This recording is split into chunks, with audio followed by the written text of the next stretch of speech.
how to keep an even keel.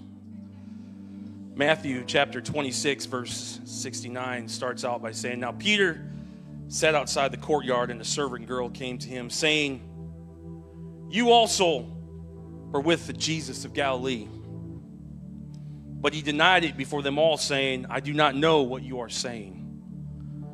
And when he had gone out to the gateway, another girl saw him and said to those who were with him, 'This fellow also was with Jesus of Nazareth.' But again he denied with an oath and said, 'I do not know the man.' And a little later those who stood by came up and said to Peter, 'Surely you also are one of them, for your speech betrays you.'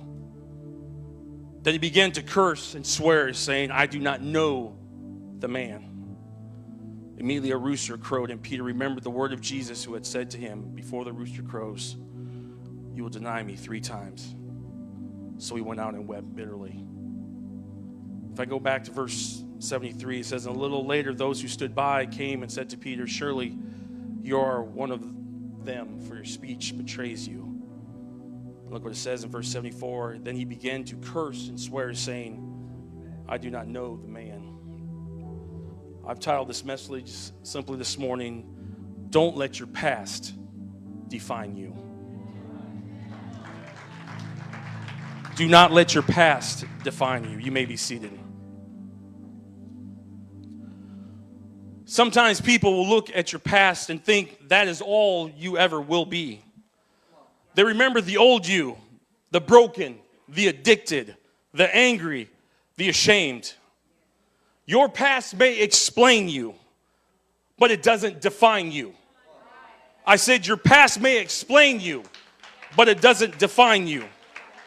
Philippians 3:13, 14 says, "Brethren, I do not count myself to have apprehended, but one thing I do, forgetting those things which are behind and reaching forward to those things which are ahead. I press toward the goal for the prize of the upward call of God in Christ Jesus." This morning, there's not a person under the sound of my voice who does not have a past. We have all stumbled, fallen short, and made choices we wish that we could undo. But I have come to remind you, your past does not define your destiny. Don't think that God can't use you because of where you have been. Moses was a murderer, but God helped him deliver a nation. Rahab was a harlot, but she became part of the lineage of Jesus. David was an adulterer, but he was still called a man after God's own heart. Paul was a persecutor, but he came to be an apostle of the Gentiles. I've come this morning. You are in the right place if you're brokenhearted, if you're depressed, if you're stressed out, if you're feared, because there's a God that will take your past and will make it into something beautiful. Don't let your past define who you are.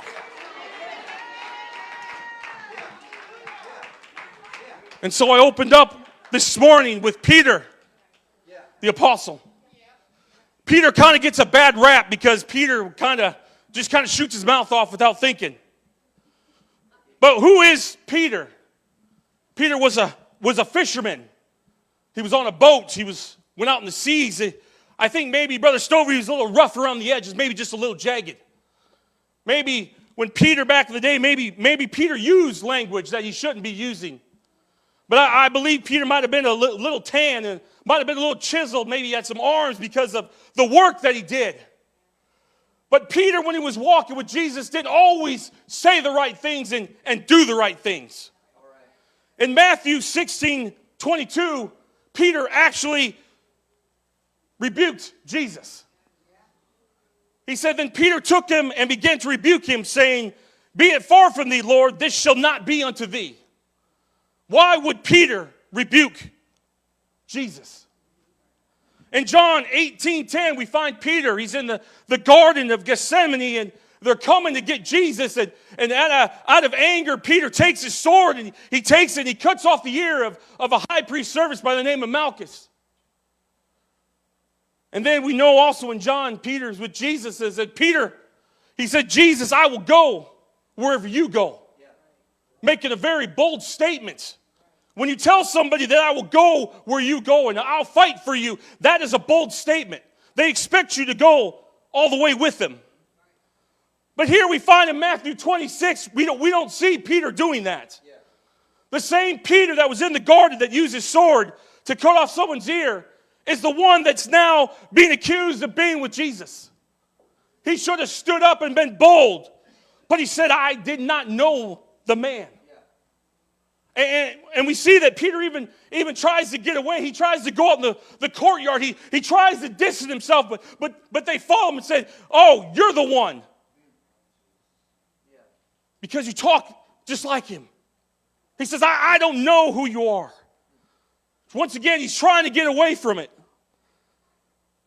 But look, the third time that they say, you are the one that was with him, Peter begins to revert back to maybe what he was used to. He cursed and he swore. His past came back to him. Yes, he walked with Jesus. Yes, he saw miracles and healings. But there was something that was inside Peter. When he got fearful, he reverted back to his past. And he cursed and he swore. And he remembered what Jesus told him. And Peter wept bitterly. You see, Peter could have, that end, it could have been the end of the story for Peter. He could have just went and he could have been off in the background and we could have closed our Bibles and said, well, there goes Peter. But you see, we serve a God that does not worry about our past. He knows exactly where we are. But look what happens in Acts chapter 2, verse 14.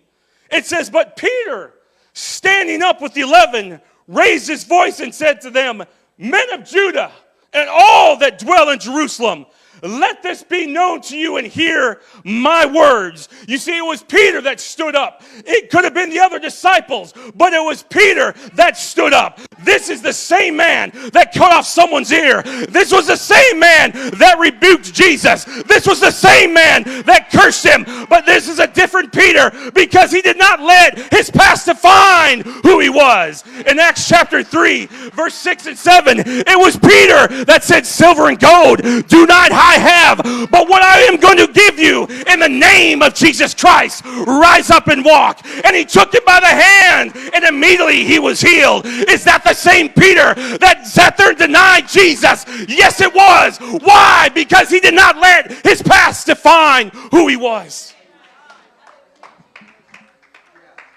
But it just didn't end there. It goes on in Acts chapter 5, verse 15.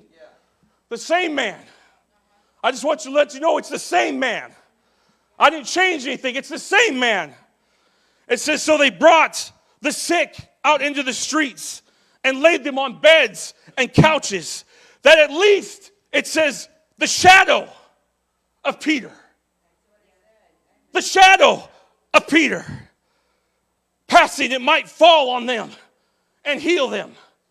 This is the same man. I just want to make sure that we're all on the same page. This is the same man.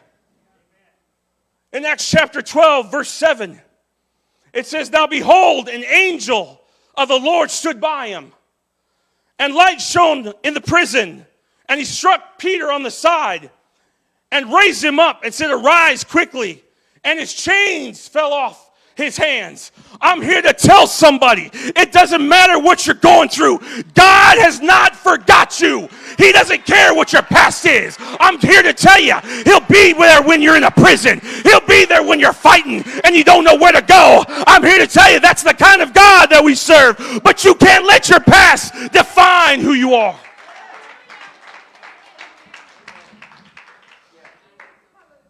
This is the same man that Jesus looked at and said, I will give you the keys of the kingdom of heaven. And whatever you bind on earth will be bound in heaven. Whatever you loose on earth will be loosed in heaven. I'm here to tell somebody, if you just give up your past and let God get a hold of you, whatever you bind in heaven, whatever you loose will be loosed on earth, will be loosed in heaven. You need to understand, don't let your walk with God get and be interfered by your past, but let God change you and move you forward.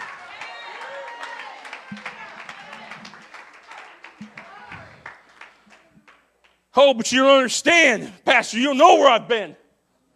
I shouldn't be here. None of us should be here. I'll say it again. That sounded good. None of us should be here. Your pastor shouldn't be here. He dealt drugs. He did drugs. He shouldn't be here. Malcolm shouldn't be here. He was in a gang. Gangs shouldn't be in church. They shouldn't be serving God. But there was something in those two minds that said, I'm not going to let my past define who I am. I'm going to move forward. It's not going to be easy, but I'm telling you, if you put one foot in front of the other, that God will use you. Don't sit there and be like, oh, God, you know my past. God says, I know your past, and I'm going to use it for something good.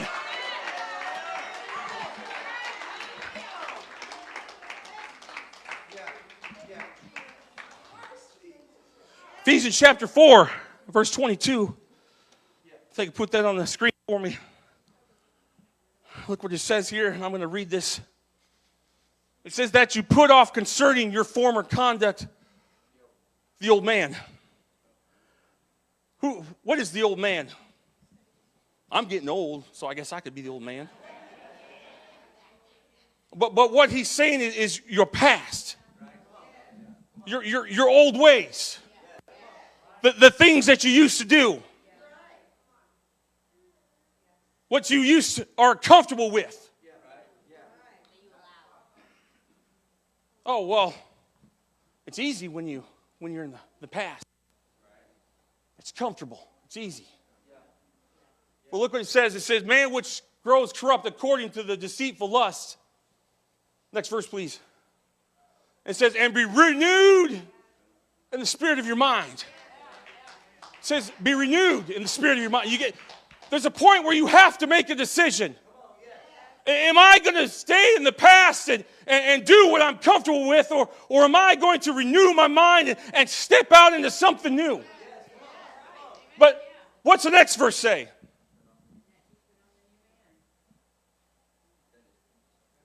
Good? All right. I'm looking at them. They're like, it's up there. It says that you put on the new man. The new man. You put on the new man.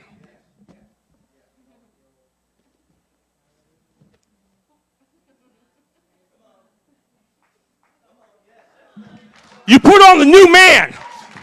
This is the old man. This is what you do with the old man. You put him there and you move forward. This might not be comfortable because when you're with God, it's not always comfortable. But I'm going to tell you that things are going to happen when you put on the new man, that God is going to use you in a way that you've never been used before. I get it. I know some of you are thinking, well, calm down, Pastor. You don't know where I've come from. All right, I'll just tell you where I came from. I used to drink. I used to party. I used to go to the clubs. I used to wake up on a Sunday morning hungover. Next Wednesday, November 12th, I will celebrate 15 years of not touching alcohol, of not going into a bar. Not waking up on a Sunday morning, Jason hungover, not knowing what happened the night before.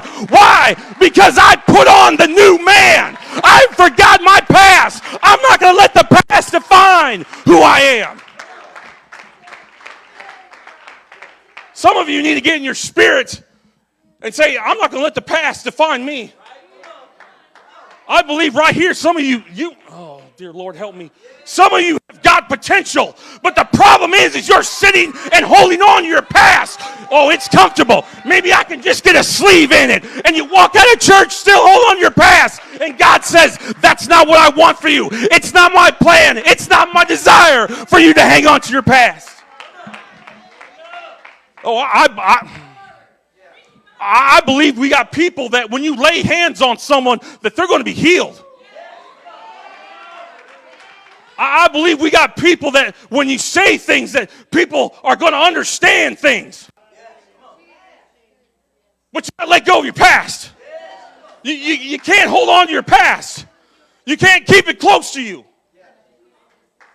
But there's a warning that comes with putting on the new man.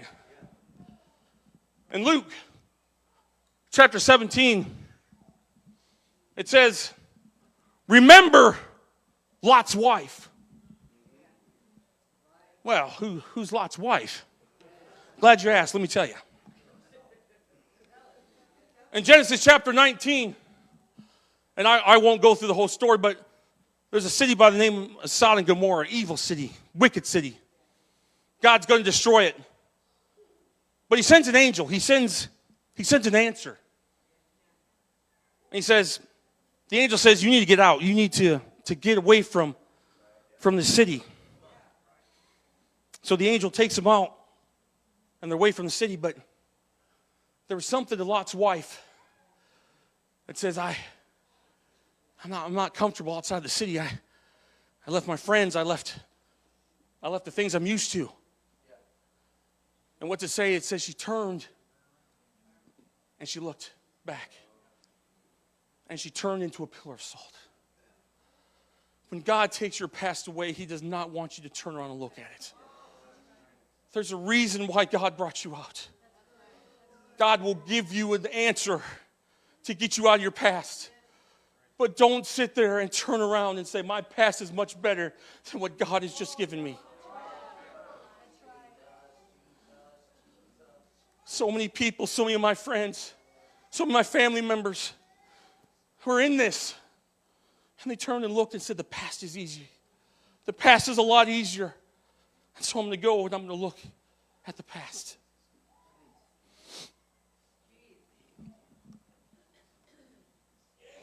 I told the story before, but I'm going to tell it again. Some of you haven't heard it, but at men's conference, we had a speaker that taught on Friday morning, and he said he was telling a story, and he was talking about a son who took over his church. He gave his church to his son, a thriving, growing church, and they were having revival, and they're receiving souls saved, and his son took it over for about 6 years, and the speaker said that he was sitting at home one day, and he got a phone call from his son. He said, Dad, he said, I let the old man get me. And what did he mean by the old man? The old man is your past.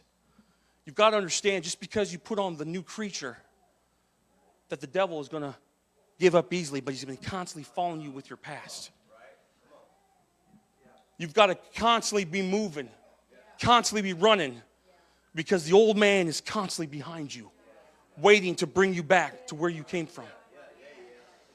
And so he's talking, and he says, Dad, he's like, I messed up. I let the old man catch me. And the speaker says it broke his heart because he knew what happened without his son saying. He knew his son had committed adultery. He knew his son had an affair with someone. And so the next day he told his wife, he's like, let's go for a ride. Let's talk about this. Let's just decompress.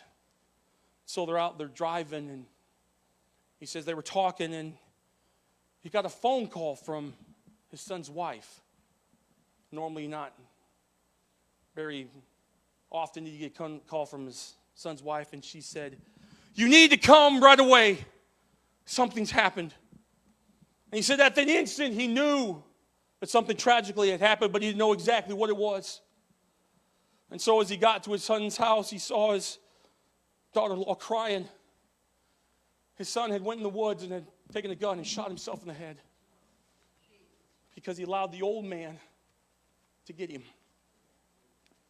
You don't understand, the old man will destroy you.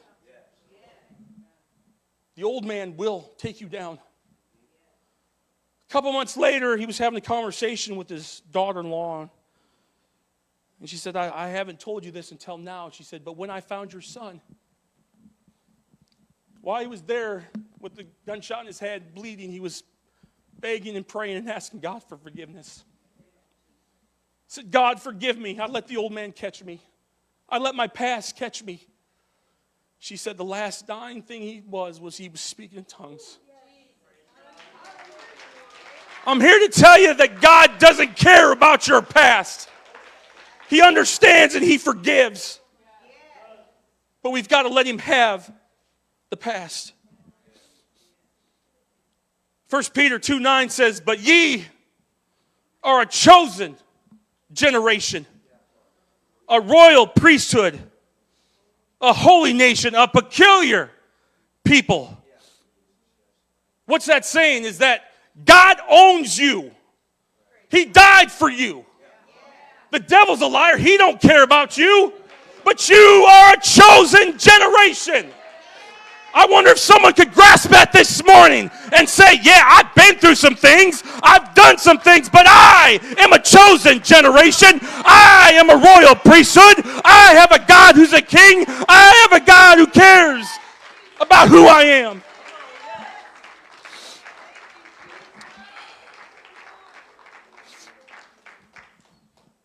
The music can come. Isaiah 43, 18 through 19 says, remember ye not the former things, neither consider the things of old.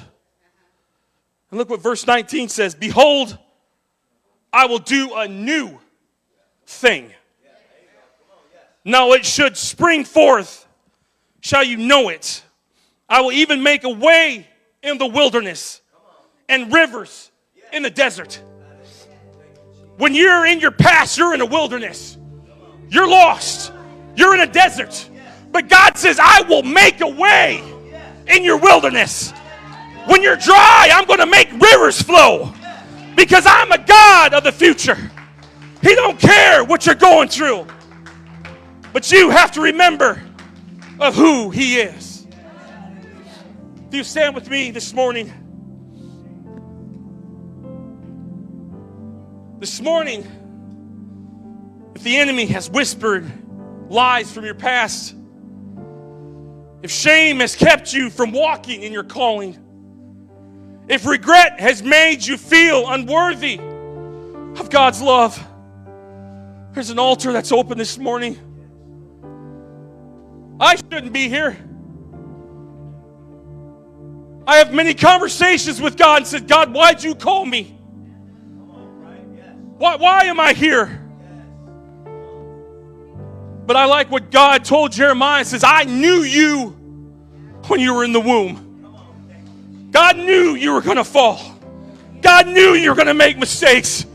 But God also knows that He was going to love you to the end of the earth. And He was going to die for you. And when He hung on the cross, said, forgive them, for they know not what they do.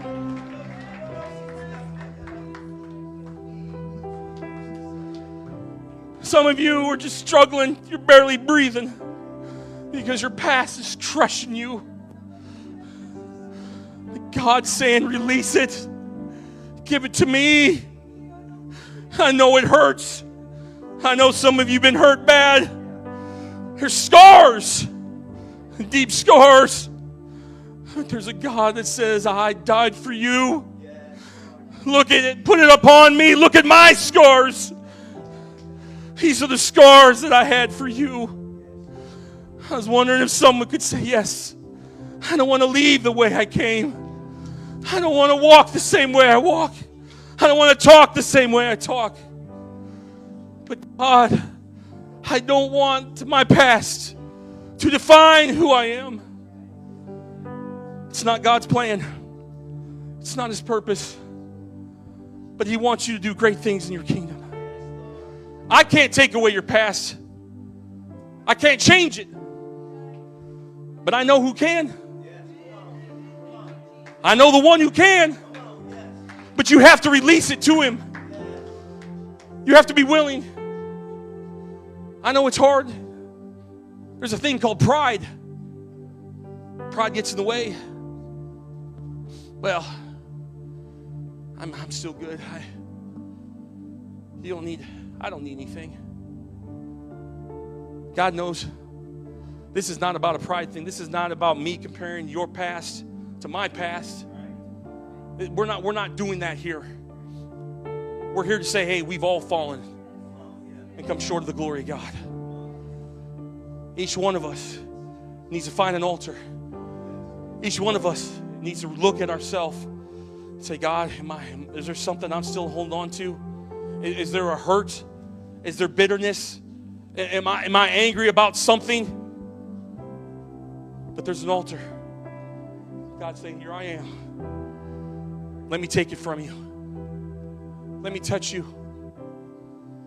I wonder if all across this place, if we can just reach out to God right now. Say, God, I'm willing. I don't want to be the same person. I don't want to be the same person. God, I've fallen, I've stumbled.